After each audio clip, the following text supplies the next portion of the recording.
Hi friends, ചങ്ങായി വ്ലോഗ്സിലേക്ക് എൻ്റെ എല്ലാ കൂട്ടുകാർക്കും സ്വാഗതം. അപ്പോൾ എൻ്റെ എല്ലാ കൂട്ടുകാരും സുഖമായിട്ടിരിക്കുന്നു എന്ന് ഞാൻ വിശ്വസിക്കുന്നു.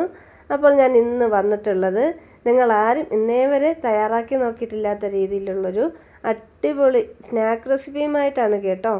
അപ്പോൾ നമ്മൾ നെയ്യപ്പമൊക്കെ ഉണ്ടാക്കുമ്പോഴത്തേക്ക് പച്ചരി കുതിർത്തു അല്ലെങ്കിൽ പച്ചരിപ്പൊടി വെച്ചിട്ടൊക്കെ അല്ലേ നിങ്ങൾ എല്ലാവരും ചെയ്യാറുള്ളത്. അപ്പോൾ ഞാൻ ഇന്ന് വന്നിട്ടുള്ളത് ഒരു നെയ്യപ്പത്തിൻ്റെ റെസിപ്പിയാണ്. പച്ചരിപ്പൊടിയോ അരി കുതിർത്ത് ആട്ടിയിട്ടോ ഒന്നുമല്ല ഈ ഒരു നെയ്യപ്പം തയ്യാറാക്കുന്നത് കേട്ടോ. അപ്പോൾ ഞാൻ നിങ്ങളെ പറഞ്ഞ് ബോറടിപ്പിക്കുന്നില്ല, നമുക്ക് വീഡിയോയിലേക്ക് തന്നെ പോയാലോ.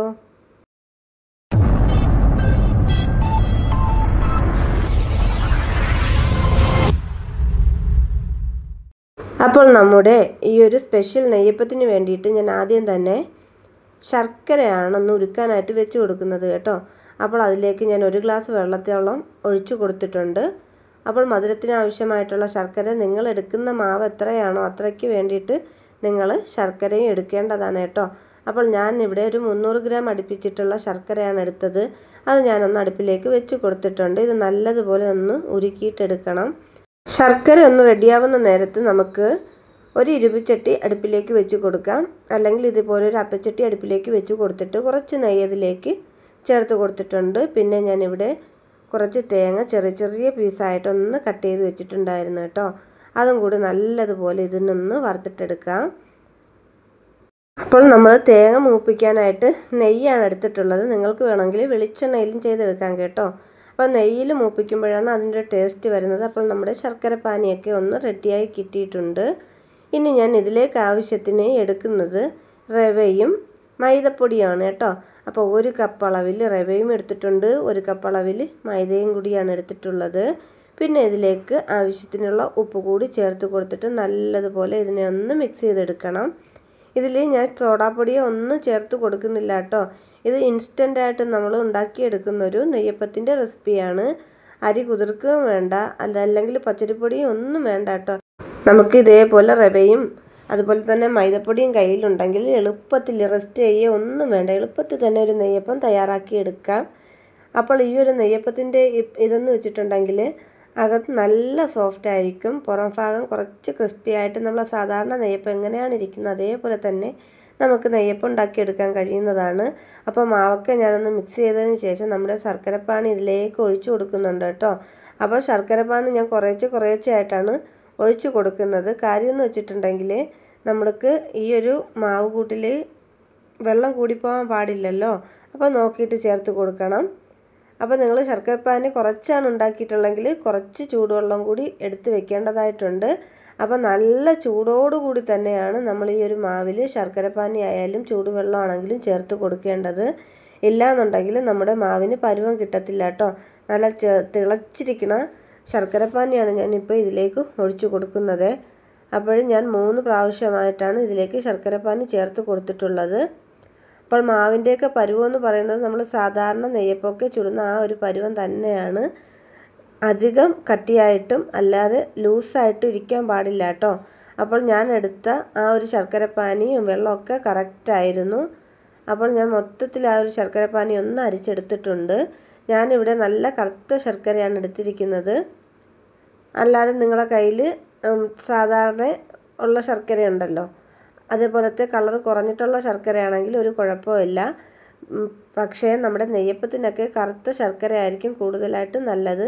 ആ ഒരു നെയ്യപ്പത്തിന് നല്ലൊരു കളറൊക്കെ കിട്ടണമെങ്കിൽ കറുത്ത ശർക്കര എടുക്കുന്നതായിരിക്കും നല്ലത് കേട്ടോ. അപ്പോൾ നമ്മുടെ ശർക്കരയുടെ മാവ് കൂട്ടൊക്കെ ഞാനിവിടെ ഒന്ന് മിക്സ് ചെയ്തെടുത്തു. ഇനി ഞാൻ ഇതിനെ ഒരു മിക്സിയുടെ ജാറിലേക്കാണ് മാറ്റി കൊടുക്കുന്നത്. ഇതിങ്ങനെ മിക്സിയുടെ ജാറിലേക്ക് മാറ്റി കൊടുത്തിട്ട് ഒന്ന് അടിച്ചെടുക്കാം. അതെന്തിനാണെന്ന് വെച്ചിട്ടുണ്ടെങ്കിൽ നമ്മളിപ്പോൾ ഇതിലെ റവയും മൈദപ്പൊടിയും അല്ലേ ഇട്ടിരിക്കുന്നത്. അപ്പോൾ നമ്മൾ നെയ്യപ്പം ചുടുമ്പോഴത്തേക്ക് റവ ഇട്ട് ചുടുന്ന നെയ്യപ്പം ഒരുമാതിരി പുരുപുരാല്ലേ ഇരിക്കുന്നത്. ഇതാകുമ്പോൾ ഇങ്ങനെ ഒന്ന് അടിച്ചെടുക്കുമ്പോഴത്തേക്ക് നമ്മുടെ സാധാ പച്ചരി കൊണ്ട് എങ്ങനെയാണോ നെയ്യപ്പം ഉണ്ടാക്കുന്നത് അതേ രീതിക്ക് തന്നെ നമുക്ക് നല്ല പെർഫെക്റ്റായിട്ട് നെയ്യപ്പം കിട്ടാൻ വേണ്ടിയിട്ടാണ് ഇങ്ങനെയൊന്ന് ചെയ്തെടുക്കുന്നത് കേട്ടോ. അപ്പോൾ അധിക നേരം ഒന്ന് അടിച്ചെടുക്കണ്ട, ജസ്റ്റ് ഒന്ന് അടിച്ചെടുത്താൽ മാത്രം മതി കണ്ടോ. അപ്പോൾ നമ്മുടെ നെയ്യപ്പത്തിൻ്റെ മാവ് കൂട്ടെല്ലാം ഞാനിവിടെ റെഡിയാക്കിയിട്ടുണ്ട്. ഇനി ഞാൻ ആ ഒരു പാത്രത്തിലേക്ക് ഒഴിച്ചു കൊടുക്കുന്നുണ്ട് കേട്ടോ. അപ്പോൾ നമ്മുടെ മാവെല്ലാം ഞാനിവിടെ ഒന്ന് ഒഴിച്ചു കൊടുത്തിട്ടുണ്ട്. ഇനി നമുക്കിതിലേക്ക് കുറച്ച് സാധനങ്ങളൊന്ന് ചേർത്ത് കൊടുക്കാവേ. അപ്പോൾ നല്ലതുപോലെ ഇങ്ങനെ ഒന്ന് ഇളക്കണം. എന്താ കണ്ടോ, ഇതാണ് നമ്മുടെ മാവിൻ്റെ പരുവം എന്ന് പറയുന്നത്. അപ്പോൾ ഇതിലേക്ക് ആവശ്യമായിട്ട് ഞാനൊരു 3-4 ഏലക്കയും കുറച്ച് നല്ല ജീരകം ഒന്ന് വറുത്ത് പൊടിച്ചെടുത്തിട്ടുള്ളതാണ്. പിന്നെ ഇതിലേക്ക് നമ്മൾ നേരത്തെ തയ്യാറാക്കി വെച്ചിട്ടുള്ള നമ്മുടെ തേങ്ങയുടെ ആ തൊത്ത് കൂടി ഒന്ന് ഇട്ട് കൊടുക്കാം കേട്ടോ. അതും കൂടി ഇട്ട് കൊടുത്തിട്ട് നല്ലതുപോലെ ഒന്ന് മിക്സ് ചെയ്ത് കൊടുക്കാം. നിങ്ങൾക്ക് വേണമെങ്കിൽ ഇതിലേക്ക് കറുത്ത എള്ള് കൂടി ചേർത്ത് കൊടുക്കാം. ഞാനിപ്പോൾ കറുത്ത എള്ളൊന്നും ചേർത്തിട്ടില്ല. ഇതെല്ലാം കൂടി ഒന്ന് യോജിപ്പിച്ച് കൊടുത്തതിന് ശേഷം നമുക്ക് ഈ ഒരു നെയ്യപ്പം തയ്യാറാക്കിയെടുക്കാം. ഇത് റെസ്റ്റ് ചെയ്യാനോ ഒന്നും മാറ്റി വെക്കേണ്ട ആവശ്യമില്ല. അപ്പോൾ തീർച്ചയായിട്ടും എൻ്റെ എല്ലാ കൂട്ടുകാരും ഇതൊന്ന് ട്രൈ ചെയ്ത് നോക്കണം. അതുപോലെ തന്നെ എൻ്റെ വീഡിയോസ് എല്ലാ കൂട്ടുകാരും ഒന്ന് സപ്പോർട്ട് ചെയ്തേക്കണം. പുതുതായിട്ട് എൻ്റെ ചാനൽ കാണുന്ന കൂട്ടുകാരുണ്ടെങ്കിലും വീഡിയോ ഇഷ്ടമായാൽ നിങ്ങൾ സപ്പോർട്ട് ചെയ്യണം. ഫ്രണ്ട്സിനും റിലേറ്റീവ്സിനൊക്കെ ഒന്ന് ഷെയർ ചെയ്ത് കൊടുക്കാനും മറക്കല്ലേ.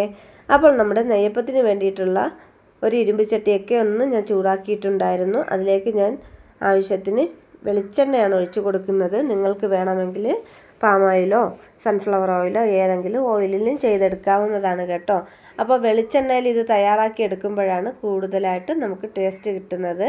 അപ്പോൾ മാവ് ഞാൻ ഇതിലേക്ക് കോരി ഒഴിച്ചിട്ടുണ്ട്. മാവ് നമ്മൾ ഇതിലേക്ക് ഒഴിച്ചു കൊടുക്കുമ്പോൾ നമ്മുടെ എണ്ണ നല്ല രീതിക്ക് തിളച്ചിട്ടുള്ള ഒരു രീതി തന്നെ കിട്ടണം കേട്ടോ. ഇപ്പോൾ നമ്മുടെ മാവെല്ലാം ദാ ഒരു ഭാഗമായി കിട്ടിയിട്ടുണ്ട്. ഇനി നമുക്കിതിനെ ഒന്ന് മറിച്ചിട്ട് കൊടുക്കാം കേട്ടോ. തിരിച്ചും മറിച്ചും ഇട്ട് കൊടുത്ത് തന്നെ നല്ലതുപോലെ ഇതിനെ ഒന്ന് റെഡിയാക്കിയിട്ടെടുക്കണം.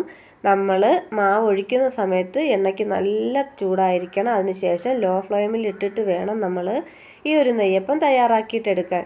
കാര്യം എന്തെന്ന് വെച്ചിട്ടുണ്ടെങ്കിൽ ഹൈ ഫ്ലെയിമിലാണെങ്കിൽ നമ്മുടെ നെയ്യപ്പത്തിൻ്റെ ഉൾഭാഗം ഒന്നും വെന്ത് കിട്ടത്തില്ല കേട്ടോ. അപ്പോൾ നമ്മുടെ അടിപൊളിയായിട്ടുള്ള നെയ്യപ്പം ഇവിടെ റെഡിയായി കിട്ടിയിട്ടുണ്ട്. അപ്പോൾ ഇന്നത്തെ എൻ്റെ കുഞ്ഞു വീഡിയോ ഇത്രയുള്ളായിരുന്നു. വീഡിയോ ഇഷ്ടമായിട്ടുണ്ടെങ്കിൽ ലൈക്ക് ചെയ്യുക, ഷെയർ ചെയ്യുക, സബ്സ്ക്രൈബ് ചെയ്യുക, തൊട്ടടുത്ത ബെല്ലൈക്കൻ അടിച്ച് പൊട്ടിക്കാനും മറക്കരുത്. അപ്പോൾ അതിലൊരു ഓൺ ഓപ്ഷൻ കാണിക്കും. അതിൽ കൂടി ഒന്ന് ക്ലിക്ക് ചെയ്താൽ മാത്രമേ ഞാൻ ഇടുന്ന വീഡിയോസിൻ്റെ നോട്ടിഫിക്കേഷൻ നിങ്ങൾക്ക് ലഭിക്കുകയുള്ളൂ. അപ്പോൾ പുതിയൊരു വീഡിയോയിൽ കാണാം. ടാറ്റാ.